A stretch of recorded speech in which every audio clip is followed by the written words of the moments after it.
Okay, welcome everyone to this Vastari Connect webinar. We are delighted to be here again today for a discussion about temporary exhibitions.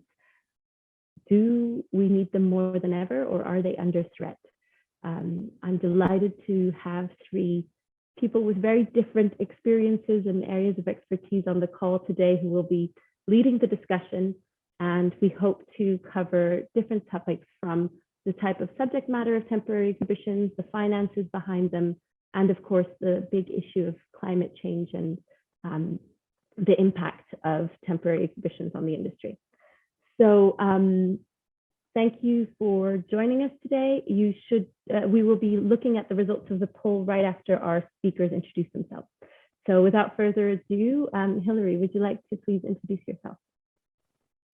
Hi everyone, my name is Hilary Spencer and I am the CEO of the Bishop Museum of Science and Nature in Bradenton, Florida. So I'm just south of Tampa and St. Pete.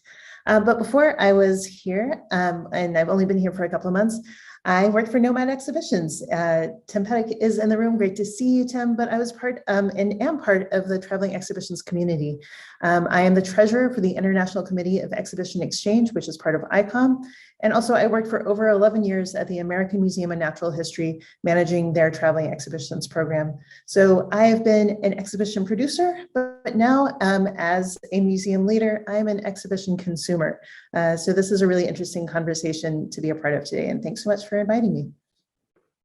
Thank you, Hilary. And definitely your experience on both sides of the equation is going to be extremely interesting to involve today. Max?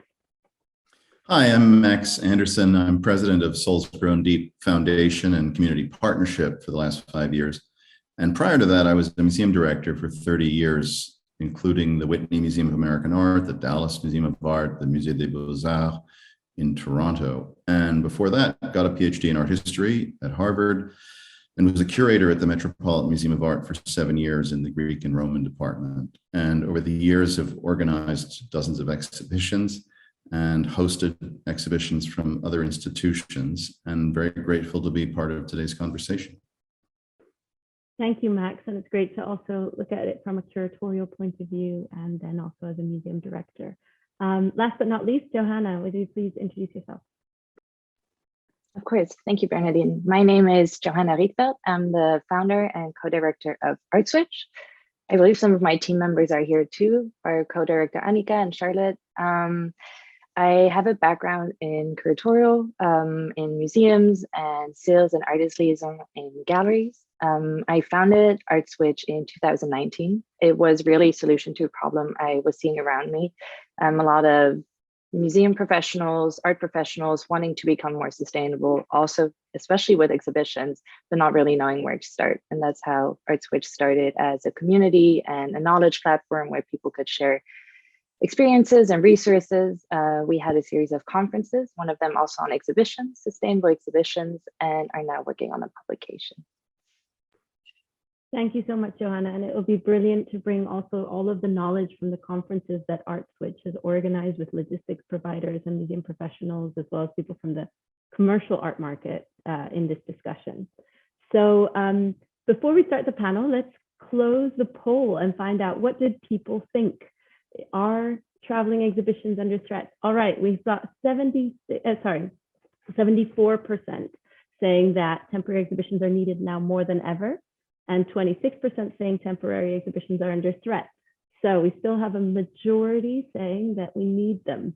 And I just noticed in the chat immediately that someone mentioned the distinction between temporary and touring exhibitions. And I think that's a really good point. We purposely said temporary. Hilary, would you like to kick us off with that point right there? Absolutely. And I think that's a great distinction to be made. We are at a point here in the US where our economy has started to reopen. There's money to be spent. Folks are looking for spots to spend their money. I live in Florida and there's a lot of entertainment options. We have the beach, we have theme parks, but we also have cultural experiences. And so for me, thinking about how to recoup some of the losses of the past 18 months, it is about having dynamic content. And so having temporary exhibitions has been important to just to capture part of that